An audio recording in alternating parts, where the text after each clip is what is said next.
விஜய் வந்து பெங்களூருக்கு போய் மேகதாது பத்தி பேசுவார். எதுக்கு போகணும்? ஏற்கனவே காவேரி ஆணையம் இருக்கு, அது எல்லா விஷயத்துக்கு சுப்ரீம் கோர்ட் தீர்ப்பு இருக்கு. நீங்க எதுக்கு போய் மறுபடியும் பேசுறீங்க? வைகோ போன்ற பெரிய தலைவர்கள் என்ன சொல்றாங்க, ஊழலே ஒழிஞ்சு போச்சுன்றாங்க. ஐயா, இந்த கவர்மெண்ட்ல வேலையே ஆரம்பிக்கலையே, அப்புறம் எப்படி ஊழல் ஒழிஞ்சு போச்சுன்னு கண்டுபிடிச்சிங்க? அவர் பாப்புலரான நடிகர், அவர் வந்து திமுக அதிமுகவுக்கு மாற்றா நம்ம ஒரு ஆள் வந்திருக்காரு அப்படின்னு நினைச்சு மக்கள் ஓட்டு போட்டாங்க. ஓட்டு போட்ட மக்கள் ஒரு மாற்றத்தை கொடுப்பாரா இல்லையான்னு ஒரு சந்தேகத்துக்கு வர நிலைமையை அவர் கொண்டு போயிடுவாரோன்னு பயமா இருக்கு. ஆக்சுவலா இந்தியா கூட்டணிக்குள்ள தாவேகா இணையறதை பத்தி பேச்சுவார்த்தை நடக்கிறதுக்கான வாய்ப்பு இருக்குன்றாங்க. இந்த இந்தியா கூட்டணி அடுத்த கட்ட லெவல்ல எப்படி போகும் நம்ம எதிர்பார்க்கலாம்? இந்தியா கூட்டணிக்குள்ள விஜய் சேரவே மாட்டார். சேர்ந்தா அவர் பாஜக கோச்சிப்பாங்கன்னு தெரியும் அவருக்கு. பார்ட்டி ஆளுங்கிட்ட என்ன பேசுறா ஒரு அமைச்சர்? யாரோ இன்னொரு பார்ட்டியால கொலை பண்ணுவேன்ற லெவலுக்கு பேசுறாங்க. அடிச்சு கொலை பண்ணி தூக்கி போட்டுருவேன்ற அளவுக்கு லேடி மினிஸ்டர் பேசுறாங்க. அதுக்கு விளக்கம் வேற கொடுக்கும். அது அப்படி இல்லைங்க, அர்த்தம் சாதாரணமா பேசிட்டாங்க.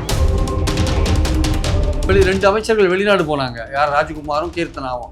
மத்திய அரசிட்ட பர்மிஷன் வாங்கி போகணுன்னு கூட உங்களுக்கு தெரியல. ஆக்சுவலா வந்து மத்திய அரசிட்ட பர்மிஷன் வாங்கிட்டு டிப்ளமேட்டிக் பாஸ்போர்ட்ல தான் போகணுன்றது கூட தெரியல. இங்க இருக்கிற அதிகாரிகள் அதை கூட உங்களுக்கு அட்வைஸ் பண்ணல. இது மாதிரி திமுக என்ன வேலை நடந்ததுன்னு ஒன்றும் தெரியாது. கடன் வாங்கினாங்க, போச்சு. இவங்களும் கடன் வாங்க போறாங்க. அவங்க 10 லட்சம் கோடி கடனில் நிறுத்தினாங்க, இவங்க 15 லட்சம் கோடி கடனில் நிறுத்துவாங்க பதவி காலம் முடியும் போது. அதுதான் நிலைமை. ஆக்சுவலா ஏதோ கரப்பாம்பூச்சி வந்ததுனால கொஞ்சம் மோடி அடக்கி வாசிக்கிறாரு. ஏன்னா இன்னைக்கு இந்தியாவில் வந்து 40% 18லேருந்து 25 வயசு வரையும் இருக்கிறவங்க இருக்காங்க. அவங்க ஓட்டு நமக்கு போயிட போகுதுன்னு மோடி கொஞ்சம் அடக்கி வாசிக்கிறாரே தவிர இந்த எதிர்கட்சிகளை பார்த்தெல்லாம் மோடி ஒன்றும் பயப்படல. பாஜகவுக்கு எதிராக ஒரு இளைஞர்கள் திரண்டாங்கன்னா ஆட்சி மாற்றத்துக்கான வாய்ப்பு இருக்குன்னா நிறைய பேசப்பட்டுட்டு இருக்கு. அதை எப்படி ஒப்பிட்டு நம்ம பேசுறது சரியா?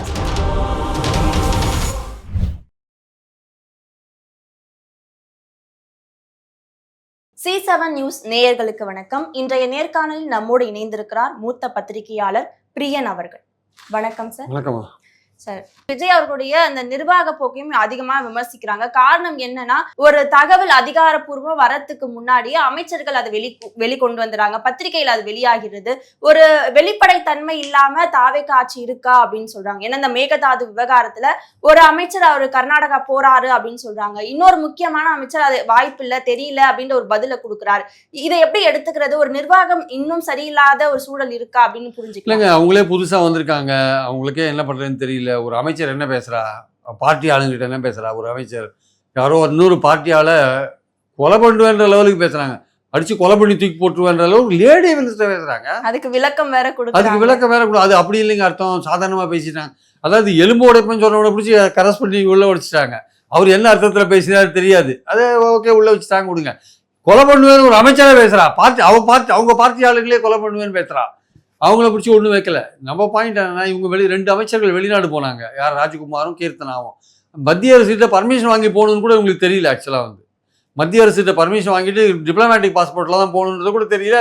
இங்க இருக்கிற அதிகாரிகள் அதை கூட உங்களுக்கு அட்வைஸ் பண்ணல. இவங்களுக்கு தெரியாது.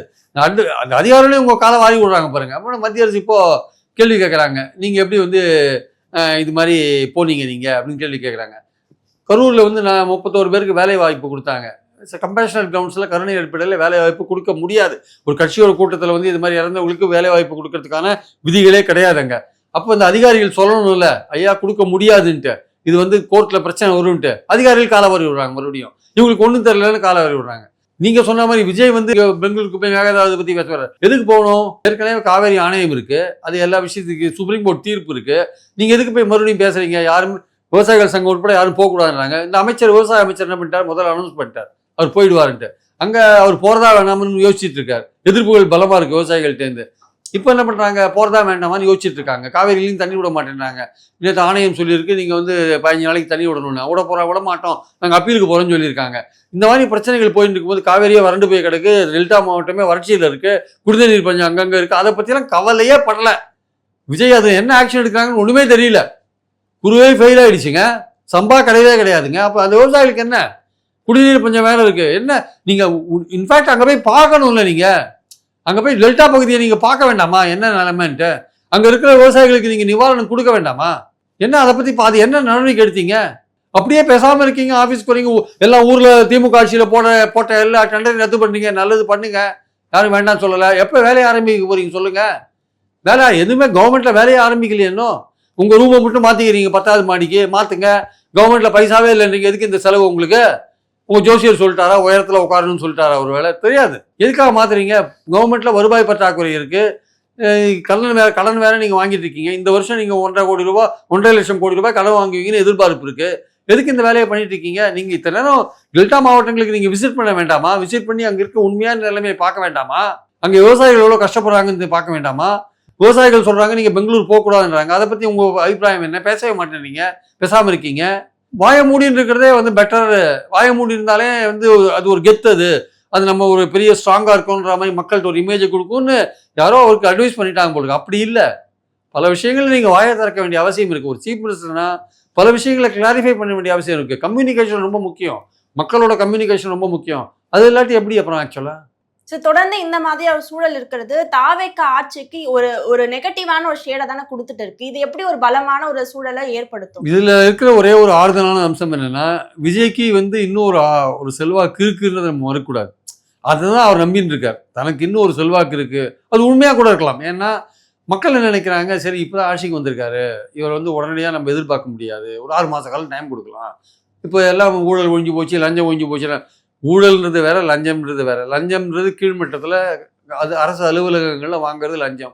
ஊழல்ன்றது கவர்மெண்ட்ல இருக்கிற அதிகாரத்தில் இருக்கிற அரசியல்வாதிகள் அடிக்கிறது ஊழல். பார்ட்டி ஃபண்டு போன்ற விஷயங்கள். இவங்க ஒன்றும் வேலையே ஆரம்பிக்கல. யாரு கவர்மெண்ட்ல ஒரு டெண்டர் கொடுக்கல, ஒரு வேலையை ஆரம்பிக்கல. அப்புறம் ஊழல் இருக்கா இல்லையான்னு எப்படி தீர்மானிக்க முடியும்? வைகோ போன்ற பெரிய தலைவர்கள் என்ன சொல்றாங்க, ஊழலே ஒழிஞ்சு போச்சுன்றாங்க. ஐயா, இந்த கவர்மெண்ட்ல வேலையே ஆரம்பிக்கலையே, அப்புறம் எப்படி ஊழல் ஒழிஞ்சு போச்சுன்னு கண்டுபிடிச்சிங்க? சரி, லஞ்சம் ஒழிஞ்சு போச்சா?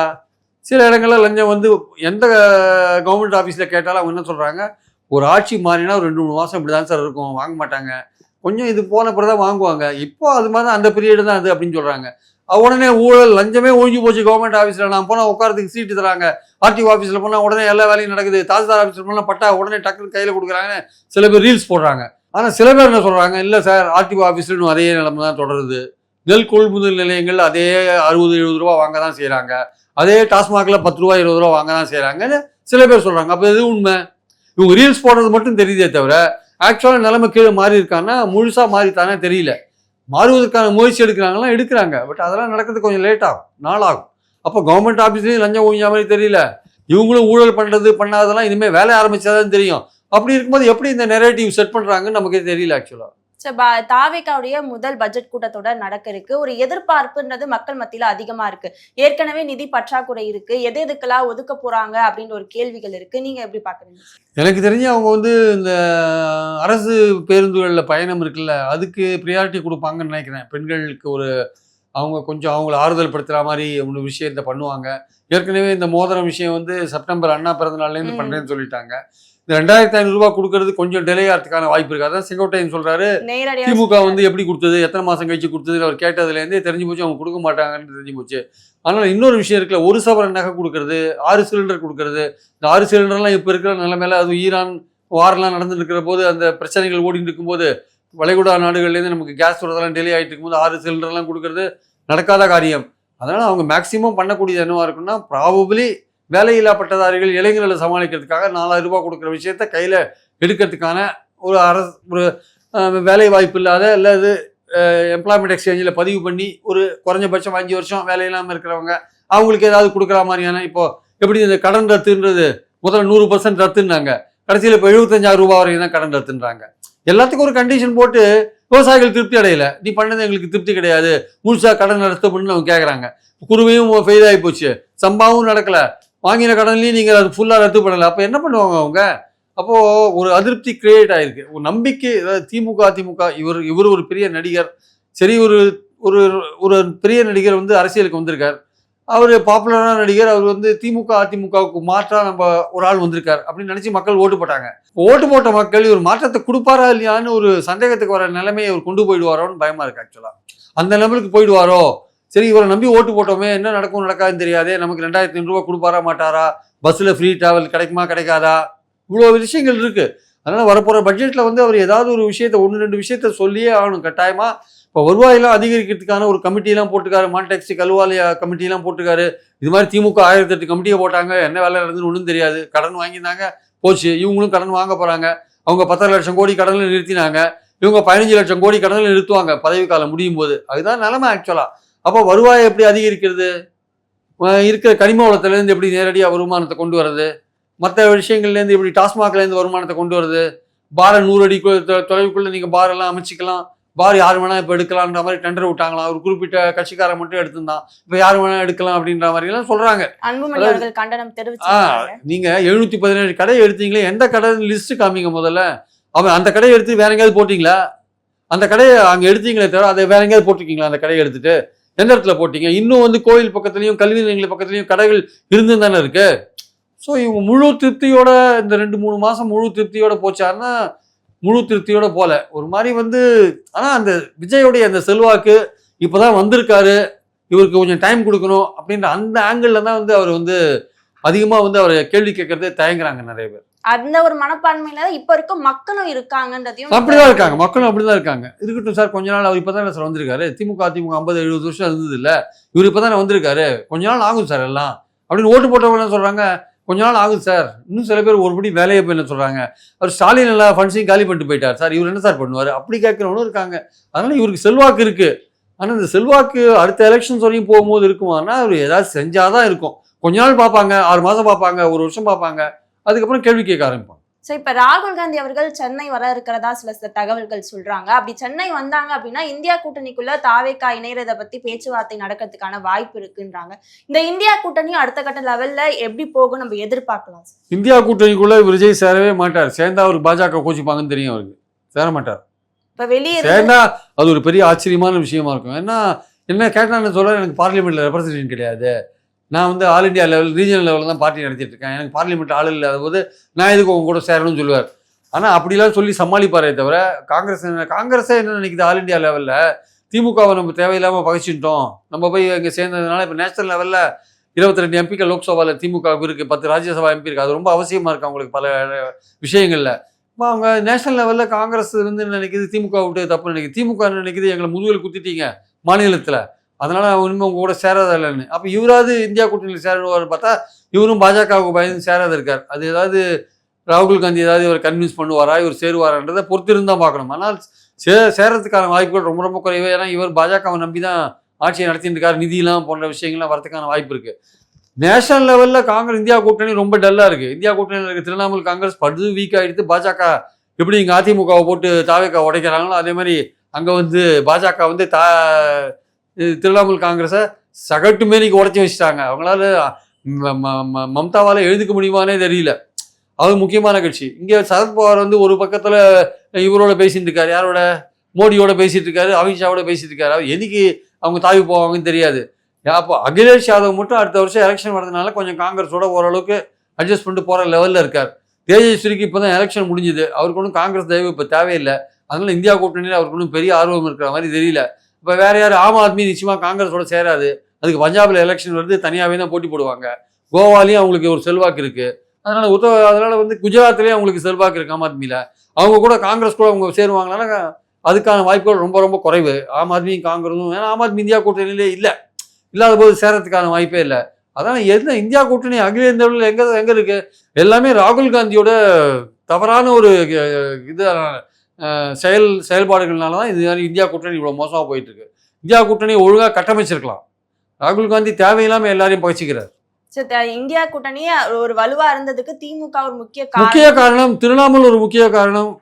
நீங்க இதெல்லாம் ஒரு நேஷனல் பார்ட்டியா நீங்க இருக்கீங்க, நீங்க காங்கிரஸ் இருக்கீங்க, நீங்க மத்திய பிரதேசில் உங்க கட்சியை பலப்படுத்துங்க, குஜராத்தில் உங்க கட்சியை பலப்படுத்துங்க, சத்தீஸ்கர்ல பலப்படுத்துங்க, உத்தரகண்ட்ல பலப்படுத்துங்க, பீகார்ல பலப்படுத்துங்க, வேறு பலமா ராஜஸ்தான்ல பலப்படுத்துங்க. அங்கெல்லாம் உங்க கட்சியை பலப்படுத்தி பாஜகவுக்கு எதிராக நீங்க மட்டும்தான் அங்க இருக்கீங்க, அங்கெல்லாம் களமாடுங்கன்னா இவர் எங்கெங்க மாநில கட்சிகள் பலமா இருக்கோ அங்கெல்லாம் வேலை செய்யறாரு.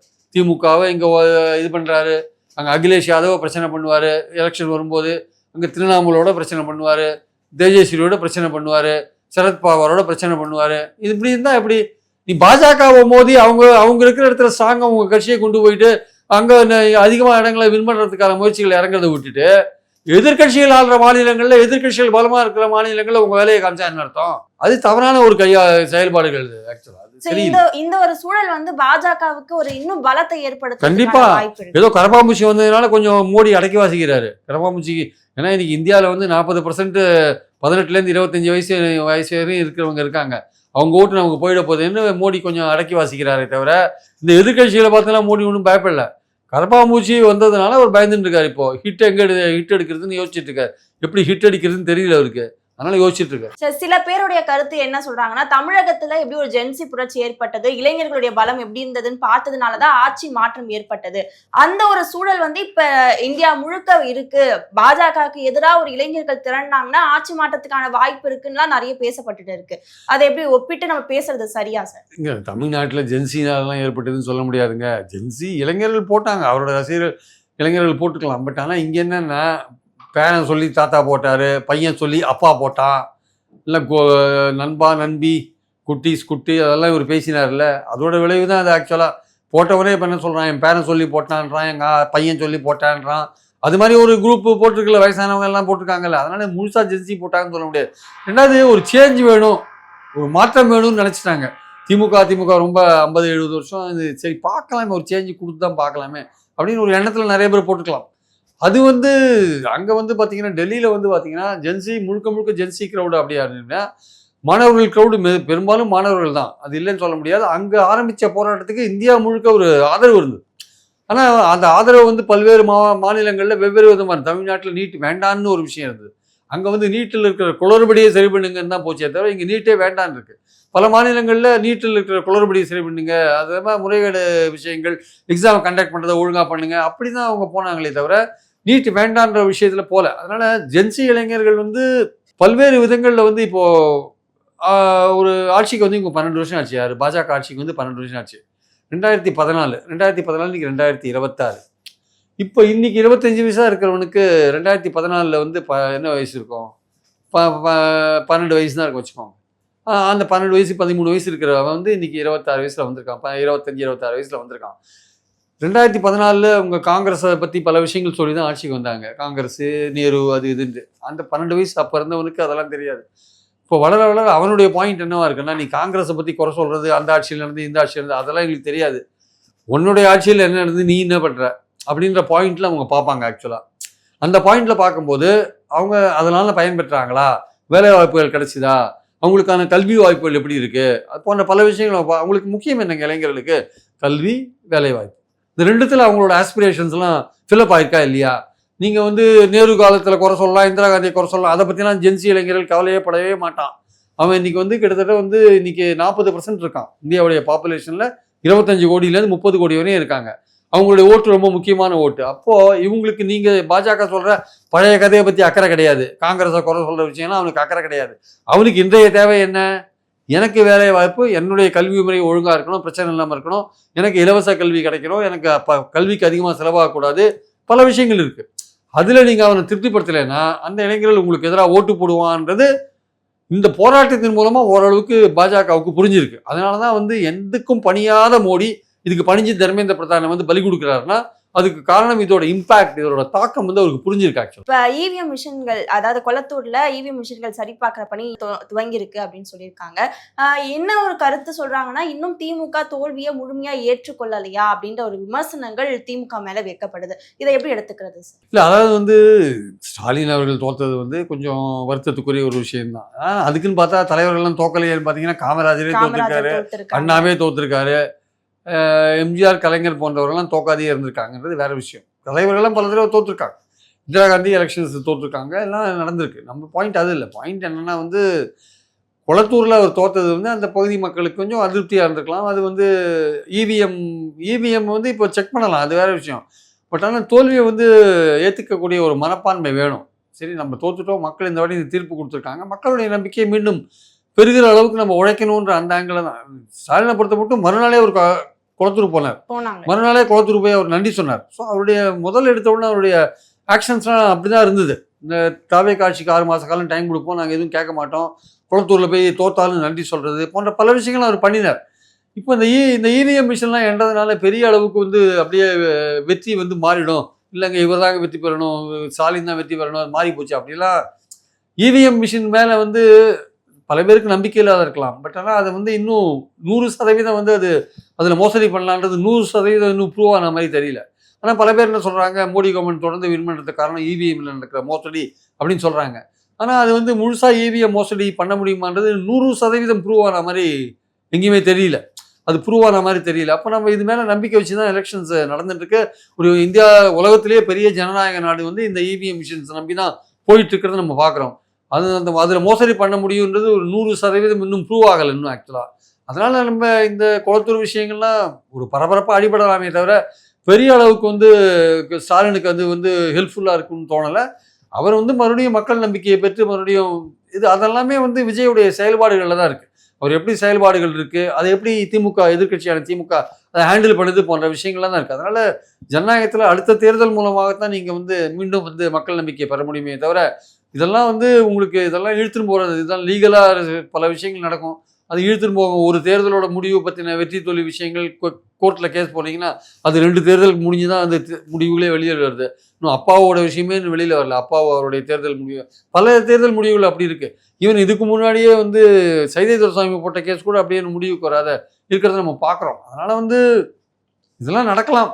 மீண்டும் மக்கள் நம்பிக்கையை பெற்று ஆட்சிக்கு வர்றது தான் வந்து ஜனநாயகத்தில் வந்து ஏற்புடைய ஒரு விஷயமா. Okay sir. தொடர்ந்து பல்வேறு அரசியல் தகவல்களை பகிர்ந்து கொண்டதுக்கு நன்றி சார். தேங்க்யூ.